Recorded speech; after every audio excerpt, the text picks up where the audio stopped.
वो एक मंदिर के पुजारी और एक नाई, बड़ी अच्छी मित्रता थी।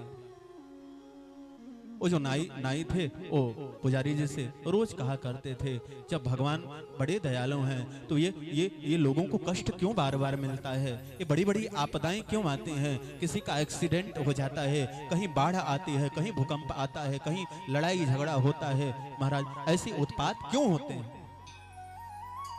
आज भी हजारों लोगों का ऐसा ही प्रश्न है।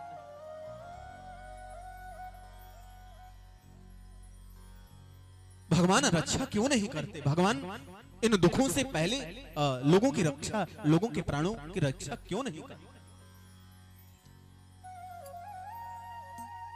बेचारे पुजारी जी तो कभी उत्तर नहीं दे पाते।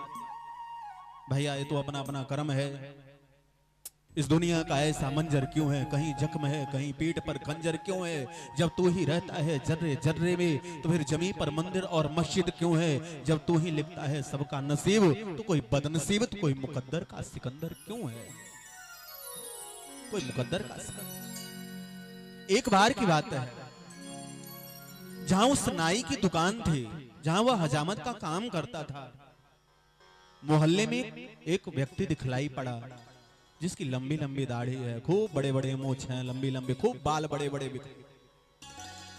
संजोग की बात है पुजारी जी भी वहां उपस्थित थे दुकान पर।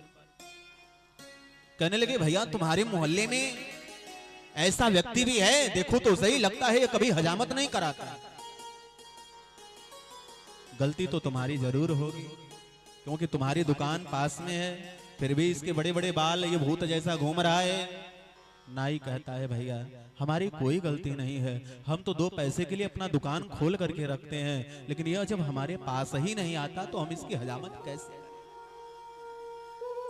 जब हमारे पास ही नहीं आता तो हम इसकी हजामत कैसे करेंगे। उसी समय पुजारी ने बड़े भाव से कहा भैया तुम बार बार पूछते हो यह दुख ये संकट लोगों को क्यों मिलता है, भगवान रक्षा क्यों नहीं करते हैं। यही बात भगवान पर भी लागू होता है, जब कोई कथा में आता ही नहीं तो भगवान उसका कल्याण कैसे करें है?